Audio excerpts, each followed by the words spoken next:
Music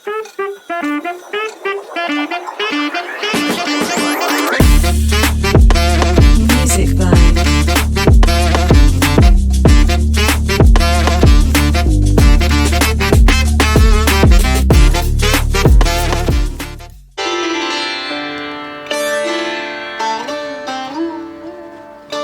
Hello Deshvani viewers. Welcome to a special episode under the cultural segment.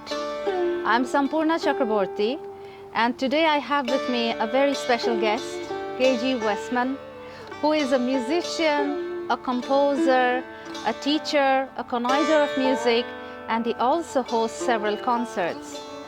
He organizes events in Sweden and also around Sweden and various other countries. So, welcome to our special episode, KG. Thank you so much. Thank you so much. It's very nice to be here. You're most welcome. Thanks for taking out the time and being with us and our viewers. My pleasure. Yeah. Can we get to know a little bit about yourself, KG? What do you do on a regular basis? What's your life like? Yeah, so right now it's on a regular basis I'm performing on the sitar. Yeah. Especially the classical music. And also teaching the sitar in Stockholm and in Germany also. And producing music and organizing concerts. Mm-hmm. So you are a Swedish. Yes. And you are playing Indian classical music. How did that matchmaking happen?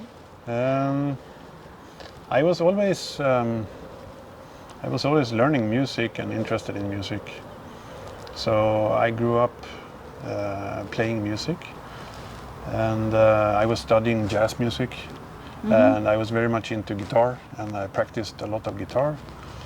And at some point when I went to school, then I was studying in jazz music. You study the modes, the different musical modes, the 7 modes. Okay. So then I had one special practice that I learned from an American guitar player, that to really internalize the different intervals of each scale, to really internalize them, then you kind of meditate on them. So you play each note and then you do it together with a drone. So I was practicing that a lot. And then at the same time, my father started working in Kerala. So that was South India. He started working with an international company. Yeah. So I came there and I brought my guitar because I was practicing these kind of things. Oh. And then I understood, because we went to concerts, that wow, okay, there is already this ancient music system that is based on actually, like really going into the special intervals over the drone, kind of modal music. Yeah. And that was something I was doing, but there was already a tradition that was thousands of years and much more elaborate and a whole system built around it. Yeah. So I was very happy to find that that somewhere else how it worked, the Indian music. Yeah. And so when I started to try, this was in the 90s. So then I tried to learn a little bit about different ragas, and it was a bit difficult because I could not stay for long in India. I had to go back to school in Sweden. So this was before internet and before any Indian teacher also in Stockholm. So I brought lots of books about classical music and I tried to understand. And looking back, I didn't understand exactly the ragas. Yeah. But I felt quite at home with this way of improvising, this rather than in jazz music when you have lots of chords that are changing, you're changing tonality all the time, you're changing the scale all the time. So it was just a relief for me to find a music where you can just play one set of notes and then you can find all the patterns in that. So beautiful. That was the start for me. Yeah. And I think, of course, as you mentioned a couple of words, meditation. I mean, Indian classical music is so soulful that you kind of nurture the chords, the swaras, and play around with them. And that kind of creates that atmosphere. Yes. And while you were playing in the background, I think we have set that atmosphere for the day. It's amazing how that interested you as a child while you were still in school, and then it's out of your own passion. I think you were drawn towards this music that got you to buy some books and nurture it even more when you were back home in Sweden. Yes, and also I was not exactly a child. I think I was 20 or something. Okay, yeah. And but that time already I was playing music with friends and in bands, and but it's besides the system of the Indian music and the approach to it, there's also the sounds. The sounds. So I was also attracted of the sounds, and I liked the sound of the Saraswati Veena. Did you play the Saraswati Veena as well? I tried. So first time I went to Kerala, then I went to Kamul Sports and Musical Center. Okay. And then I bought a Saraswati Veena, and I tried to learn it. It's a wooden structure, isn't it? Yeah, it's made a bit from heavy, I think. It's made from jackwood. Jackwood. So yeah, it's a little bit heavy. So we got one coffin for it. Yeah. And I was a bit worried about how to transport this in the flight, not to get damaged. Yes. But my father, he put some flowers on the coffin, so then everyone treated the coffin with big respect. Okay, that's how the Veena came to Sweden, is it? Yeah. So airport workers, they were seeing this small coffin, so they thought like, oh, one child has passed away. Aha, that's the funny part. That's yeah. But you didn't find a better cover for the Veena at that time, which no, could at fly. that time it was just, we were there, I think maybe 1 month. Yeah. And we just got one in this case that they offered. That was the one thing.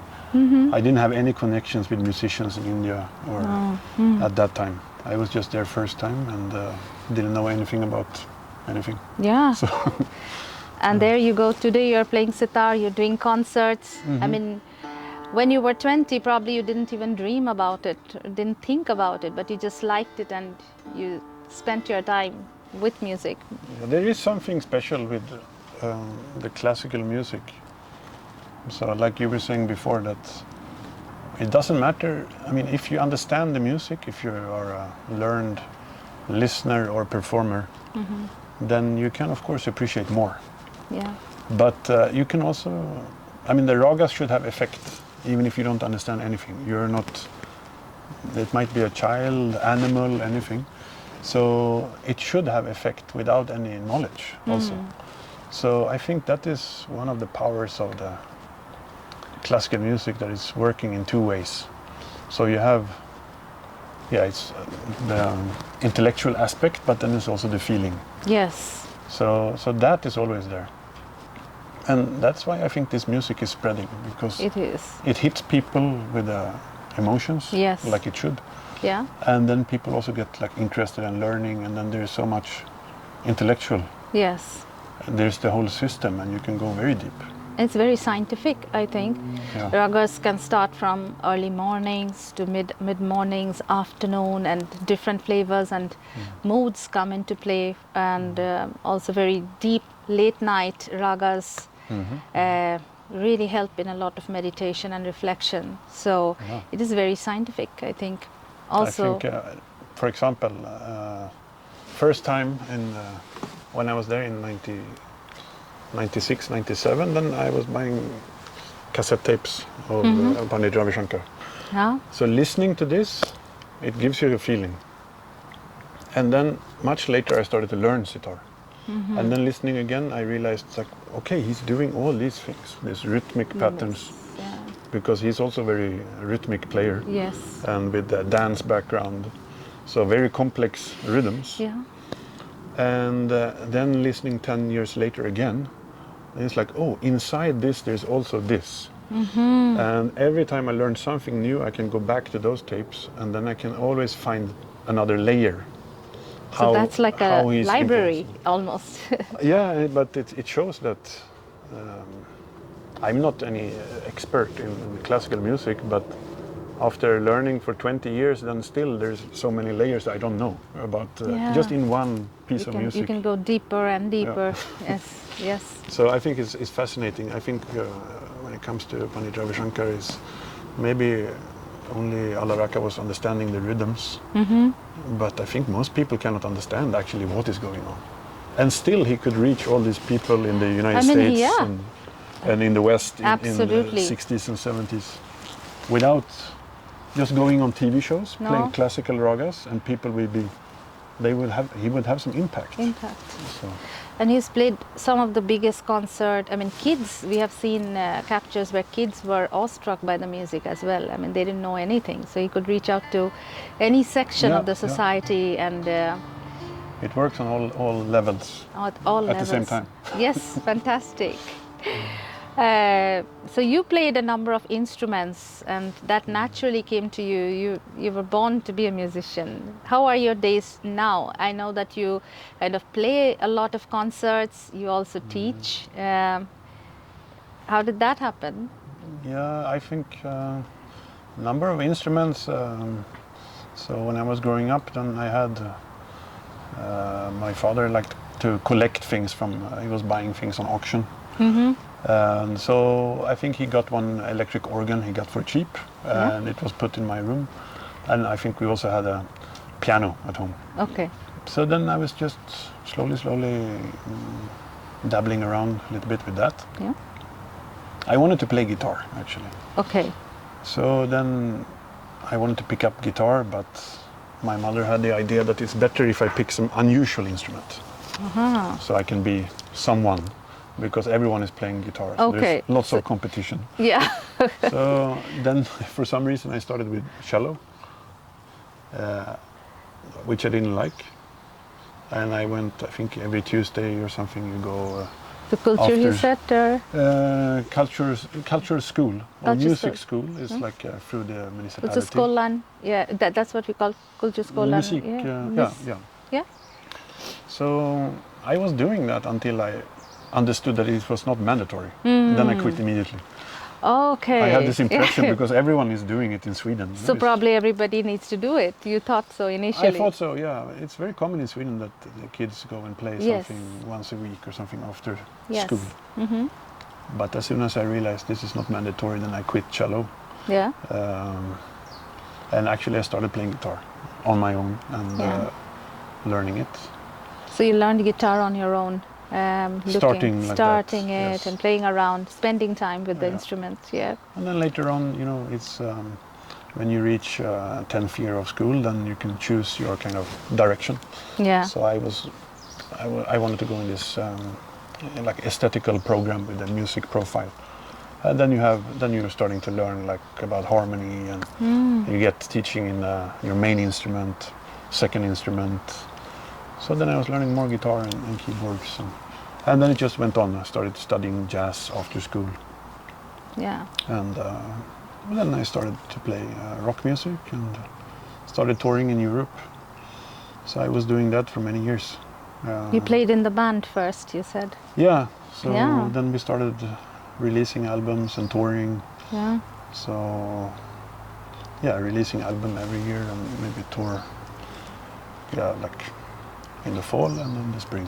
Okay. Like that for maybe about 10 years. But at the same time, I was also exposed to the sitar. Yeah. So I was a little bit interested after going to this my India trip, going to Kerala, but then there was sitar player coming to Stockholm. So I went to this Reorient festival. Okay. And then I saw the... Where was that held? That was at the Sjöhistoriska museet, which is, they have... It used to be, I think, like a concert venue. And the festival was there with Oriental music. And then there was also Nishat Khan was playing sitar. Okay. So very flamboyant personality. I was playing heavy metal guitar at the time. Yeah. And then I saw someone that was playing almost something like heavy metal but Oriental sitar. side. So then I figured that I should learn sitar. Because you're able to play these things that I haven't heard Sarasvati Veena being played like that. Yes. But on the sitar, it's possible to fly. It's more modern approach, you can say. I don't know. Yeah. But I felt more home, actually. And still, I like Carnatic music, but I think Hindustani music is more, it feels more natural. Natural. And I like the improvisation side also, which is more in the Hindustani. Yes. So then I started with the sitar, and I bought my first very simple sitar. I was buying actually in Kerala, which is maybe not the best place to buy a sitar. Yeah. Yeah, exactly. I think it's more violin there than sitar. Veena. Yeah, Carnatic Veena is instruments, they are good. Yes. But sitar, it was very bad actually. Yeah, impossible to tune and not very good instrument. But I came back to Stockholm, and then I was trying to find someone that can show me how to tune and how to play. So that was, I was passing by one yoga place in the old town, and I saw this poster for sitar and tabla concert. Okay. And then it turned out it was this Norwegian guy on the sitar Okay. and a Swedish girl on the tabla. Wow. So I managed to get the number. Yeah. So I called her and I asked, do you have the number for this guy? Because I want to learn about the sitar. Yeah. And she said, like, yes, he's right here. So then I met Stian Grimstad. Yes.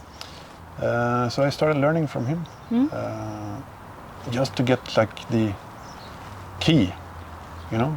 The basics, how to tune and yeah, like how what are to the just concepts? handle. What is the concept? Like Yeah. what is raga?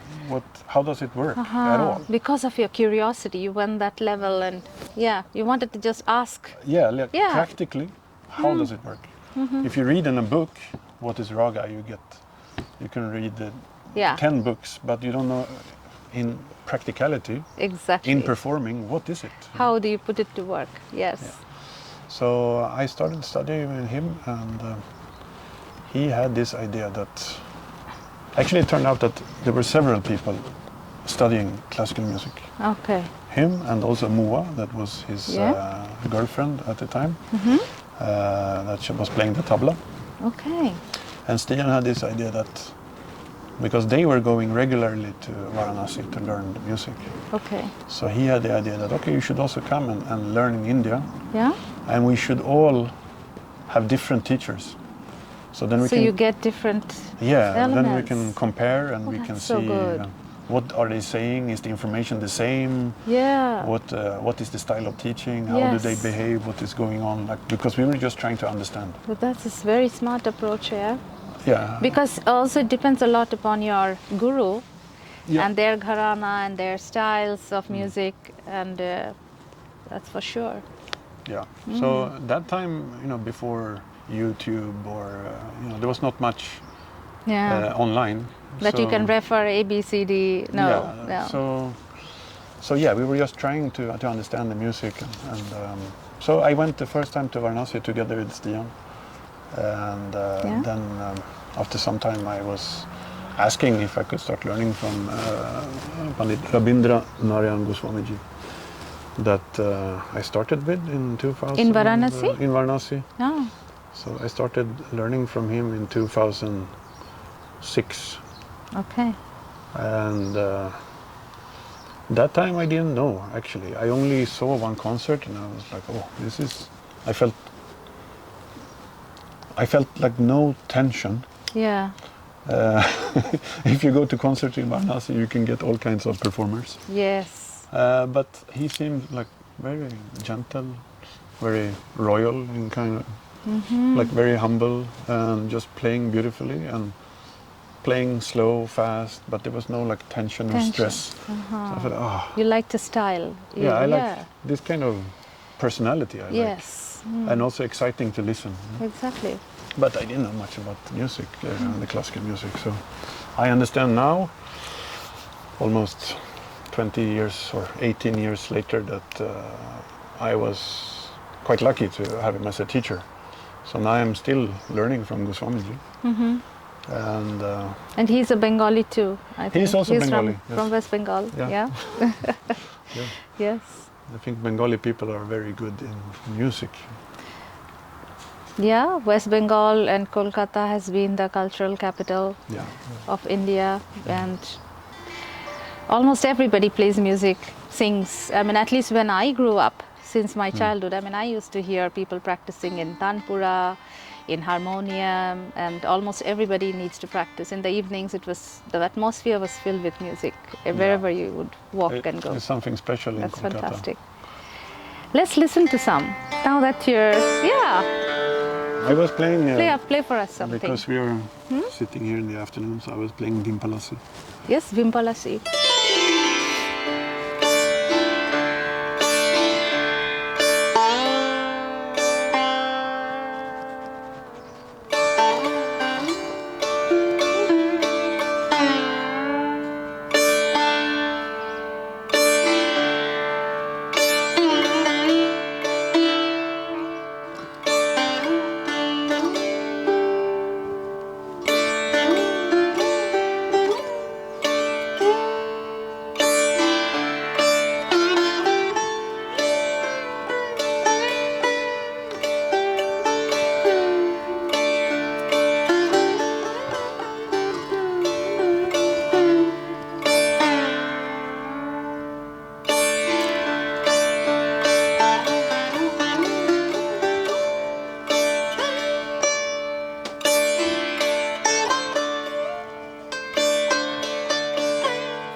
So sweet, very, very sweet. Where did you get your sitar from? Is it from Benares as well? Yes.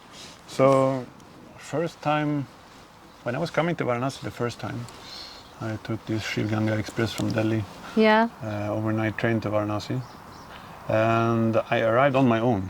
And Stian, that I told about, he already had, since many years before, he had this connection with a sitar maker. Okay. Sitar maker, Sudeep Bhattacharya. Okay. So the idea was that I would call him when I got to the station, so I would have some kind of reference point, and then he could. He could take you there. It's easy to get, first time you come in a city, you can get lost and you can get tricked by all these people. Yes. So he told me that, okay, you take one cycle rickshaw and you tell them to go to Harichandra Ghat or something. Okay. And then he would sit at his house and look down on the street, because cycle rickshaw, then he could see my. You could see me coming.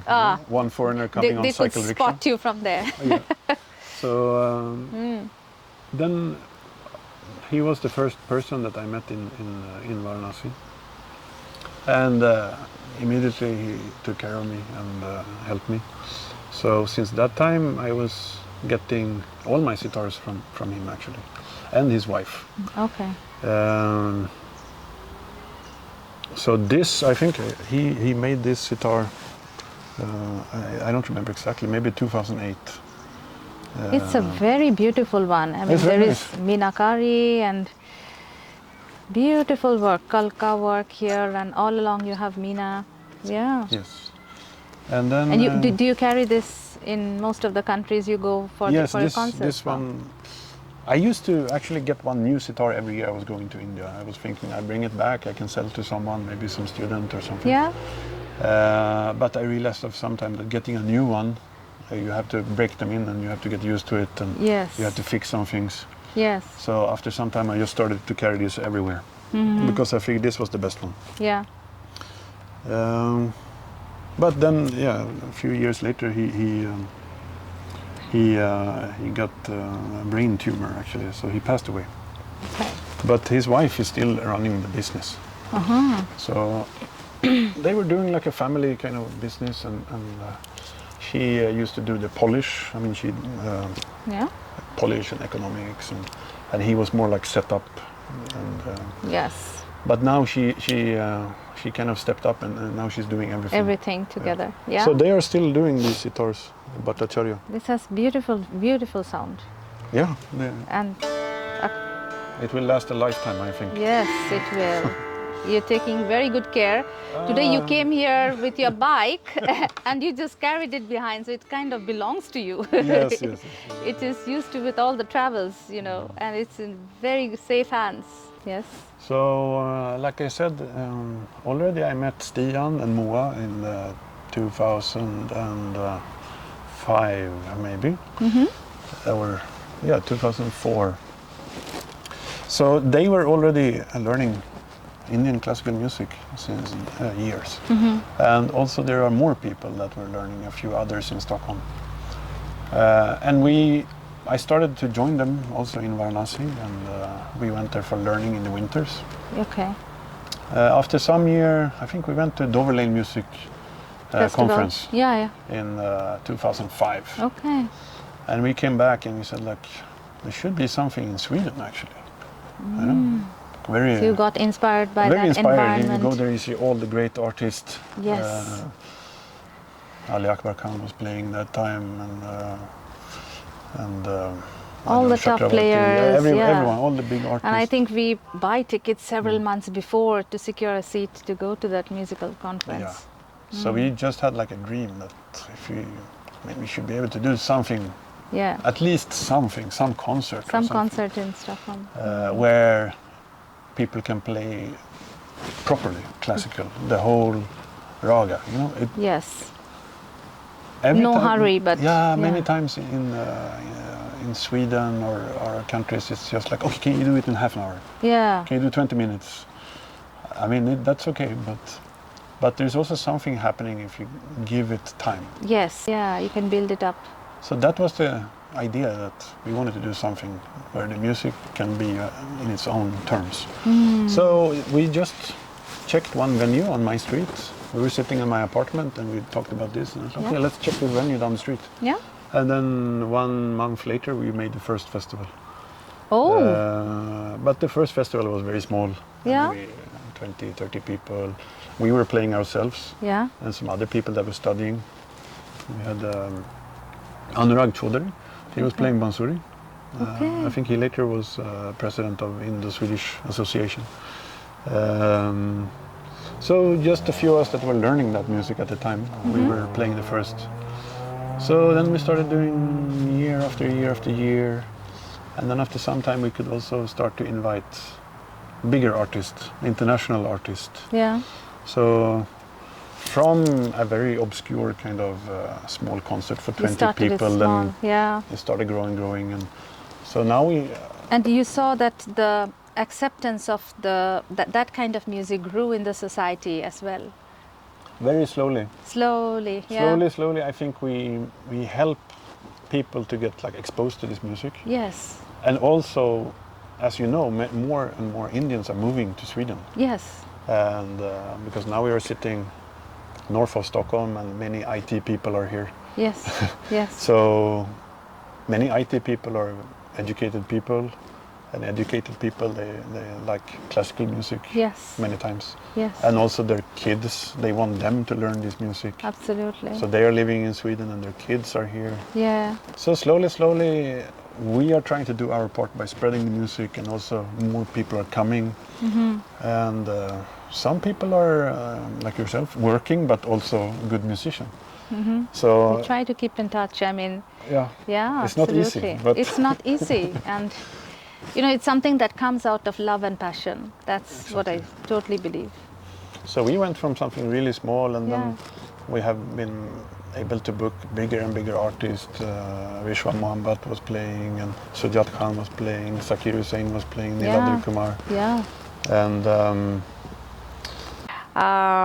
but I am still hungry for some music. If you can play me a few few strings before we say bye for this special episode today?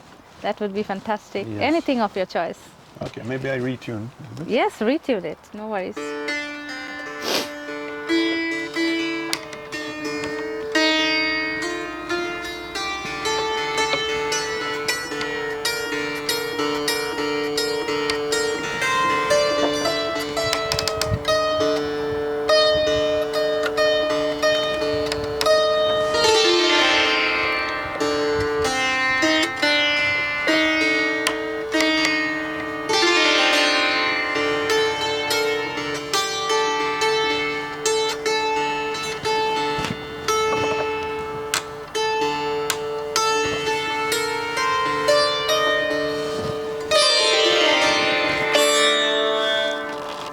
It's always nice to finish with Bhairavi.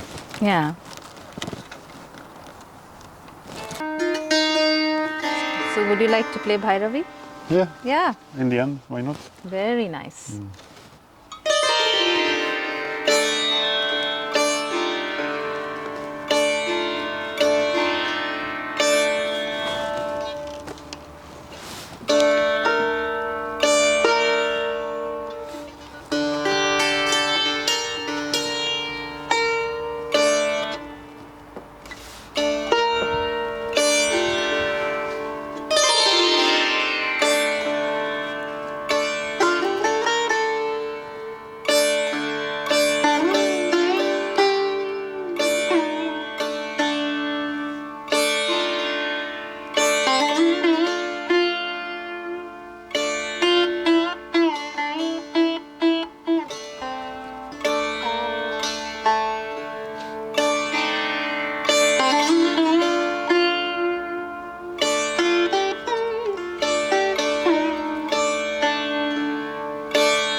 Thank you very much. Thank you for today, KG. Would Thank like you. to have you again in some other episode, but thank you so much for today. you so Such a musical afternoon. Thank you.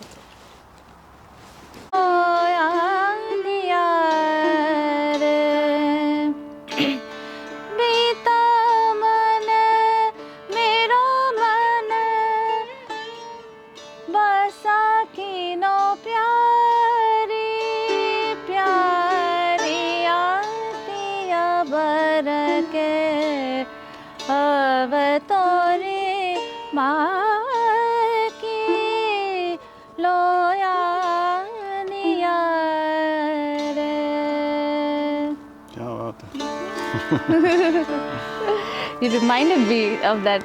So beautiful.